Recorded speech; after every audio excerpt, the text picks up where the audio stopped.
کیسه د میوند د ملالۍ ده. د هغې زړورتیا او هوډ یو سمبول دی چې پښتنو ته په سختو وختونو کې یادېږي. زړوره ملاله یو افسانه ده چې په افغانستان کې په 19مه پېړۍ کې پیښه شوې ده. دا کیسه د استقامت د تاریخي بصیرت وړاندې کوي. د شپون د لور الهام بخښونکې کیسه چې د افغانستان د زړورتیا او مقاومت سمبول شو. د افغانستان خاوره یو له تضادونو څخه ده، سخته خو ښکلې لرغونې، په خپل ژوند کې نه ستړې کېدونکې. د دې غرونه د زرګونو کلونو راهیسې د ساتونکو په توګه ولاړ دي. د هغو کسانو کیسې خوندي کړي چې د خپلو شرایطو هاخوا د خوبونو لیدلو جرأت یې کاوه. داسې یوه کیسه د ملالۍ میرمن ده چې زړورتیا یې د ملت د زړه ټکان ګرځېدلی. د هغې نوم یوازې یو نوم نه دی، دا د وسلو غږ دی، د امید غږ دی چې په باد کې لیږدول کېږي. دا د میوند د ملالۍ افسانه د هغه نجلۍ چې د یوه عاجز شپون په کورنۍ کې زیږېدلې وه، چې د افغانستان د یوې خورا پرېکنده جګړې په جریان کې د مقاومت سمبول شوه. د هغې سفر لکه څنګه چې تاسو به وګورئ یوازې د جګړې په اړه نه، بلکې د انساني روح، یووالي او د نه منلو وړ هوډ په اړه دی. افغانستان په 19مه پېړۍ کې یو داسې ځمکه وه چې د هغې نه بخښونکې جغرافیایي بڼه درلوده. ناڅاپه غرونه افقونه کښل شوي دره په طلایي رنګونو کې غځېدلې او ژوند د دود او بقا ترمنځ د نازک توازن په توګه څرګند شوی. د میوند د کلیوالو لپاره ورځې د طبیعت په تالونو حاکمې وې، د حاصلاتو راټولول، څاري او د ژمي اوږده تیاري. ملالۍ د ګل محمد په نوم د شپون مشره لور په دې خاموش کلي کې لویه شوې ده. ژوند اسانه نه و. د هغې سهار به له خپلې مور سره د وړیو په تویولو او ډوډۍ پخولو کې تېرېدل، او ورسره به یې ماسپښین د خپلو وروڼو سره په خلاصو کروندو کې د خپلو پسونو په پالو کې بوخت وه. د ملالۍ پلار ګل محمد که څه هم د رسمي معیارونو له مخې نالوستی و، خو د تیز ذهن کیسه کوونکی و. هغه به هر کله ماښام د خپلو زړورو جنګیالیو او ویاړلو میرمنو په اړه خبرې کولې چې د اشغالګرو په وړاندې د خاورې دفاع کړې ده. تل په یاد ولره ملالۍ له هغه به په ارامه او قصدي ډول ویل، له دې څخه لوی ویاړ نشته چې خپل ژوند او حتی خپل مرګ هغه څه ته وقف کړې چې ته ورسره مینه لرې. کلمې ډېرې ژورې ریښې لري. همدا کلمې وې چې ملالۍ به په خپل ماشومتوب کې بېله لېوالتیا ښودله، او هر کله به هغې د میوند څخه بهر د نړۍ په اړه پوښتنې کولې او د هغو عسکرو په اړه چې د دوی له کلي څخه تېرېدل. هغې به هر وخت د خپلې خاورې په اړه فکر کاوه، هغه د غره د هوا په څېر تیزه او د ژمي د بادونو په څېر زړوره. په هغه وخت کې چې ملالۍ خپل وروستي ځوانۍ ته ورسېده، جګړه نوره لرې کیسه نه وه. برطانوي امپراتورۍ چې له روسیې سره په ستره لوبه کې ښکېل و، افغانستان ته یې سترګې اړولې وې. دوی په دې نه پوهېدل چې دا بېرحمه خاوره د افغان روح په شان د فتحې وړ نه ده. په کال 1888 کې د افغان انګلیس دوهمه جګړه پیل شوه، او ډېر وخت نه و تېر چې دا جګړه میوند ته ورسېده. برطانوي ځواکونو د پښتنو قومونو چې د دوی د پراخېدو په وړاندې مقاومت کړی و د لاندې کولو په لټه کې و، په داسې حال کې چې محلي جنګیالي په زړه او نه ستړي کېدونکي هوډ سره جنګېدل. د ملالۍ د کورنۍ لپاره جګړه یو طوفان. د هغې پلار او وروڼه به اکثره د قومي ځواکونو سره د یوځای کېدو لپاره به د کوره وتل، او میرمنې یې پرېښودې چې کورونو او کروندو ته پاملرنه وکړي. شپې خاموشې شوې، ستوري تیاره ښکاري او هوا یو داسې تاوتریخوالی درلود چې هیڅ چا یې په لوړ غږ د خبرو کولو جرات نه کاوه. دا هغه وخت و چې د ملالۍ رول په بدلون پیل شو.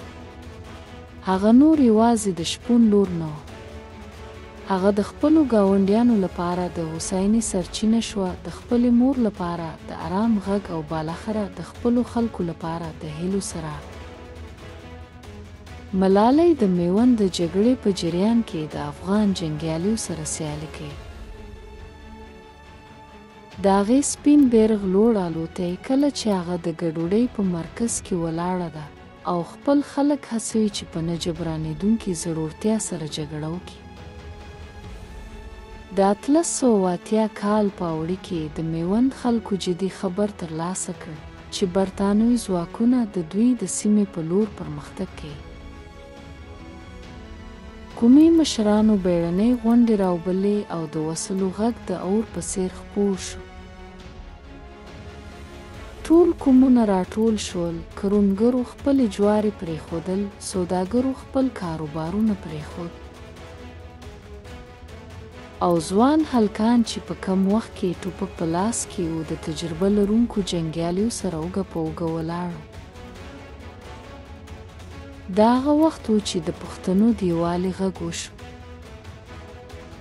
ملالۍ د خپل پلار او وروڼو د جګړې لپاره چمتووالی لیدی، مخونه یې سخت خو ډېر روښانه دی. هغې په کلکه غوښتل چې له دوی سره یوځای شي، مګر دود او دنده یې ورته یاد شو. بیا یې هم زړه صبر نه شو. کله چې سړي د کور نه د وتلو حالت کې شول، هغې د خپل پلار سره په داسې عزم سره مخ شو چې مخکې یې هېڅکله نه و لیدلی. هغې وویل: بابا، د هغه د غاړکۍ څنډه یې ونیول، که زه له تاسو سره جګړه نشم کولی نو لږ تر لږه اجازه راکړئ هغه کسان الهام کړم چې جنګېږي. زموږ سړي به نه یوازې تورو او ګولیو ته ډېره اړتیا ولري، بلکې دوی به د قوي پاتې کېدو لپاره خپلو روحونو ته ډېره اړتیا ولري. ګل محمد ودرېد، سترګې یې نرمې شوې او ویل: زما لورې، ستا زړه زړور دی، مګر جګړه یو سخت ځای دی. آیا ته واقعاً په خطرونو پوهېږې؟ ملالۍ وویل: بابا، زه پوهېږم چې که موږ هېڅ ونه کړو موږ به ډېر څه له لاسه ورکړو. اجازه راکړئ چې لاړه شم، د یوه جنګیالي په توګه نه، بلکې د یو غږ په توګه چې خپل خلکو ته یادونه وکړم چې دوی د څه لپاره جګړه کوي. په دې توګه ملالۍ د میوند له جنګیالیو سره یوځای شوه. هغې نه ټوپک اخیستی او نه تیغ.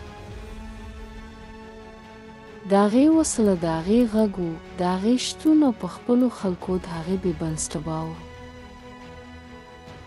ملالۍ د جنګیالیو په منځ کې ودرېده، تور حجاب یې پر اوږو او په لاسونو کې سپین بنر. هغې تېره شپه په ټوکر باندې د شعرونو د کرښې په ګنډلو تېره کړې وه. هغه ایتونه چې د عزت او قربانۍ خبرې کوي.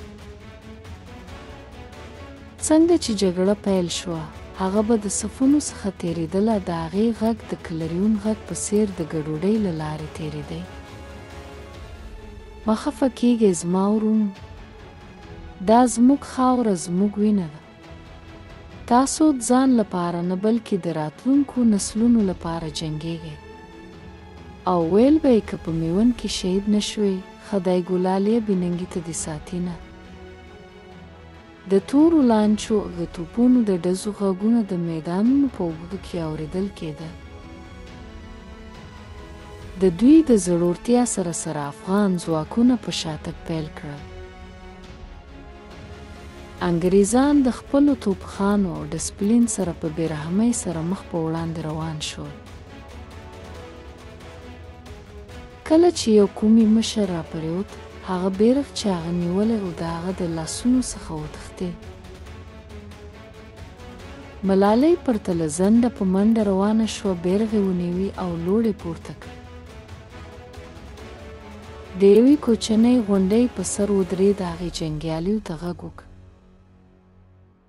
شاته مزئ. هغې ژړل. غږ یې له کار او امید دواړو ډک و. زه به په دې خاوره کې د ډارن ژوند کولو پر ځای مړه شم. د افغانستان لپاره. د خپل راتلونکو نسلونو لپاره. د هغې خبرې د جنګیالیو دننه اور بل کړ. د ژړا اورېدو سره دوی یو ځل بیا راپورته شوه او روحونه یې نوي شول. د جګړې څپې په بدلېدو پیل شوې، خو د ملالۍ زړورتیا په بیه تمامه شوه. کله چې هغې بیرغ پورته کړ، د برټانوي مرمۍ په نښه شوه. هغه سقوط وکړ. د هغې بدن په ځمکه ټوټه ټوټه شو، مګر د هغې روح داسې ښکارېد چې خپلو خلکو ته نارې وهي چې شاته لاړ نه شي. د ملالۍ مرګ د افغان جنګیالیو روحیه مات نه کړه، بلکې هغوی ته یې روحیه ورکړه. د غم او هوډ له برکته دوی د برټانوي ځواکونو پر وړاندې غلبه وکړه. او دارنګه د میوند جګړه د افغانانو په بریا پای ته ورسېده چې د دوی د یووالي او هوډ نښه وه. تر نن ورځې پورې ملالۍ د افغانستان د سترو اتلانو په توګه لمانځل کېږي. د هغې کیسه په ښوونځیو کې ویل کېږي، د هغې نوم په سندرو کې ویل کېږي، او د هغې قربانۍ په یادګارونو او شعرونو کې درناوی کېږي. هغه نه یوازې د زړورتیا بلکې د افغانانو د نه ماتېدونکې د روحیې نښه ده. د میوند قومي مشران د ملالۍ افسانه راتلونکي نسلونو ته یادوي. د هغې کیسه یې د زړورتیا او یووالي د سرک په توګه ژوندۍ ساتلې ده، او هغه د میوند د رڼا په څېر یاد وي. د میوند په خاموشو کونجونو کې اوس هم مشران راټولېږي چې ځوانانو ته د هغې کیسه وکړي.